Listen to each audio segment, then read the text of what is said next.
Hello, I'm Tom Parker and welcome to Voices from the CEPS Ideas Lab. In this episode, I spoke with Andrés Rodríguez-Pose.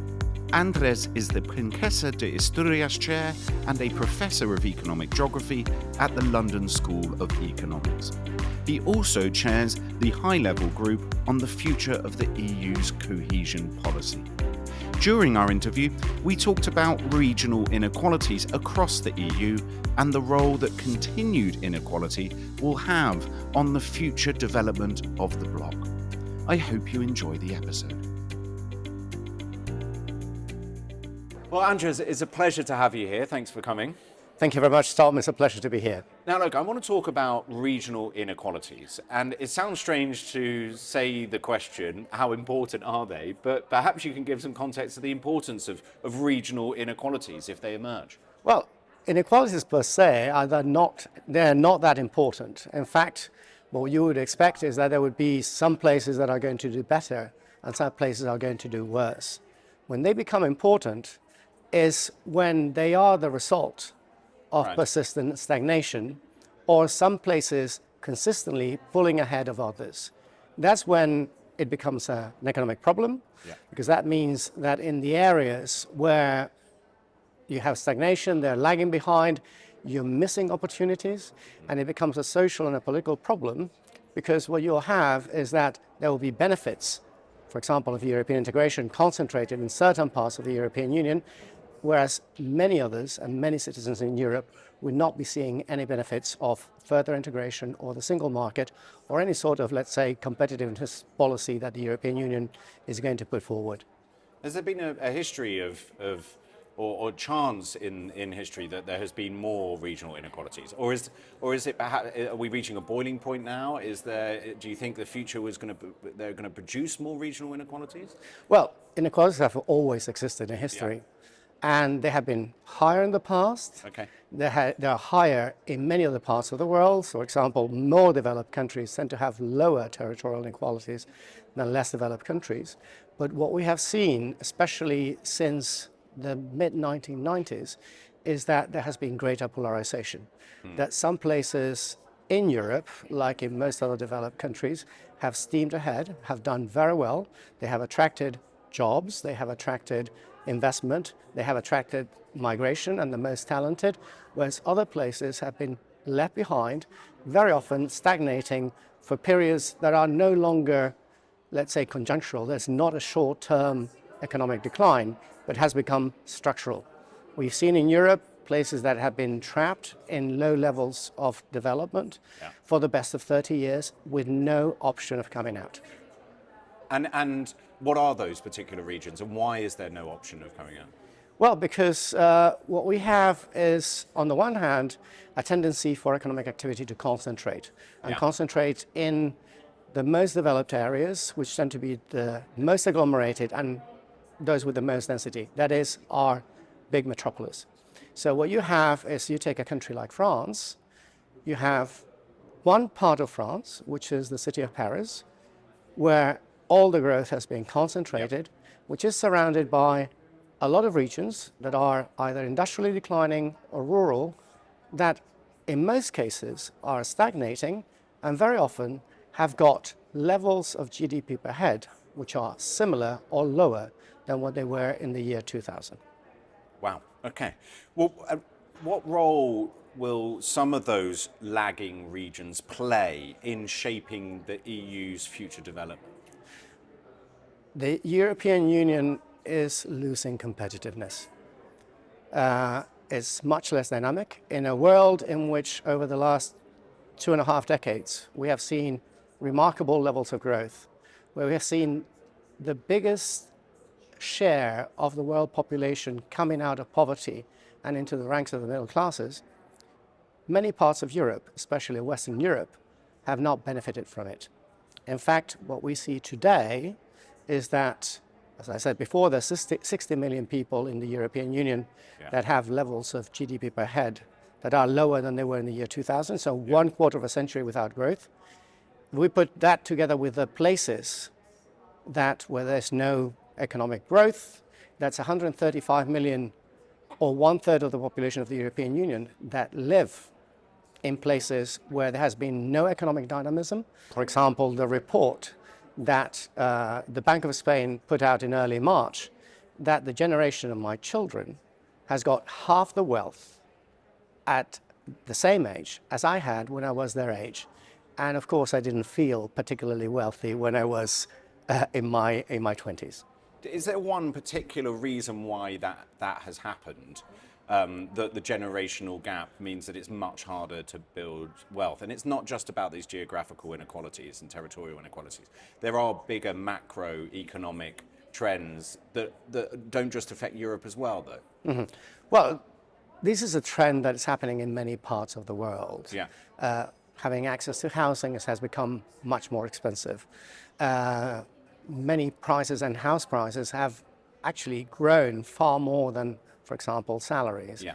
And as a result of that, what we have is that those pockets of people that feel disadvantaged. But most of them are concentrated in places that are either less developed or have been stagnating, or where you have significant lack of opportunities. And you were asking, is that a problem? And that, for me, that's a massive problem. Yeah. Why? It is an economic problem. It's not that, let me just put it in British terms with Brexit. It's not that the former motors of the Industrial Revolution, the Northwest, Lancashire, or the West Midlands, lost their mojo overnight. Yeah. They got significant potential, but most economic activity has been concentrated in London. That means that we're losing the potential of those areas. And when we're talking about the UK, we can say the rest, well, the European Union as a whole. I mentioned Paris before relative to the areas surrounding Paris. I mentioned many parts of Italy, the industrial districts of Italy, the third Italy that was the motor of Italy until the 1980s and has been stagnating for the last 2 decades. The south of Belgium, Wallonia. So we have plenty of examples of places that still have got significant potential that has been underused and untapped fundamentally for 2 reasons. One, because it requires some additional investment, and second, because most decision makers do not believe that they got the potential. But there's also another problem, which is a social and a political problem. If you are stuck in places that are going nowhere, where there are limited opportunities, you're going to be unhappy, you're going to feel threatened, and that discontent is going to turn into anger, and that anger is going to turn into a political problem. That leads to political instability, to conflict, and lower economic activity in the long run, not just for the areas that are suffering that, but for the rest of the country and the whole of the European Union. It's fascinating to look at it. I mean, it sounds so simple, but there's lots of moving parts to all of that. But how can the EU balance economic growth with social and territorial cohesion? Well, it should avoid the problems that led to Brexit and the mistakes that have been made after Brexit. Why did Brexit happen? For many reasons, but one of the key reasons was that there had been massive discontent against not the European Union, but the government in Westminster, but people living in places that felt completely overlooked and neglected. And successive governments have said, we're going to do leveling up, we're going to do some sort of investment in these areas. And what is the first thing they cut? Well, they promised. Yes. What is the result? Many areas in the UK that are growing below their potential. The West Midlands, the East Midlands, the North, the Northwest, Scotland, etc. But many of those areas, they knew they were not going to do well. So they were expecting to lose out. I live in London, I work in London. As in London, we thought we were always going to grow. But despite that, London has got still significant potential, but is performing worse because of Brexit. And as a whole, the rest of the country is suffering. What can Europe do? Avoid those problems. Look for potential wherever there is. And there's significant potential in the north of France, in the east of France, in the north of Italy, in many parts of Greece. We have to remember that many of the biggest breakthroughs that we have seen in the European Union do not come from the usual suspects. It's not Paris that's steaming ahead. We developed the vaccine. Where did it come from? The University of Mainz, BioNTech, migrants from Turkey that actually make the biggest breakthrough. What is the biggest now, or almost the biggest pharmaceutical company in the world? Novo Nordisk. Where does it come from? Not from Paris, not from the south of Germany, not from the Randstad in the Netherlands. It comes from Copenhagen. And if you push me, even in medium tech, we have world leaders like Inditex from Spain, not from Madrid or Barcelona, but coming from Arteixo, which is a suburb of a medium-sized declining city in the northwest of Spain. Or we have IKEA that came from Amsult, which today I think has 8,500 inhabitants, and when IKEA was founded, it had 2,500. So there's a lot of potential in many places, and it cannot be overlooked. So we need to mobilize and build on what we have, use that potential, and make sure that by doing that, we allow all places in Europe to grow, to get opportunities, but by seriously identifying that potential and putting our money where our mouth is. And just before we go, and very quickly, do you think with the fast evolving world of AI and creating a kind of sovereignty to AI tech, to AI jobs, to the keeping data within the EU's borders, there's a massive chance of helping find those breakthroughs in lots of different areas that isn't just Paris, that isn't just Milan? I think AI is going to change everything, and it's a fundamental, and Europe should embrace AI.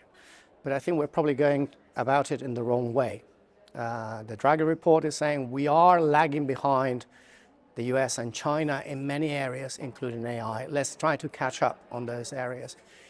Well, if we're playing catch up against those that are already not just well ahead of us, they are steaming ahead, we're never going to catch them up.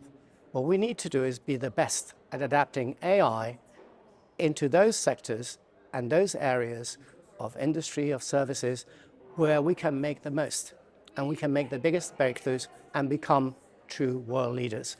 If we try to be followers to the Olympic athletes, we're always going to be followers.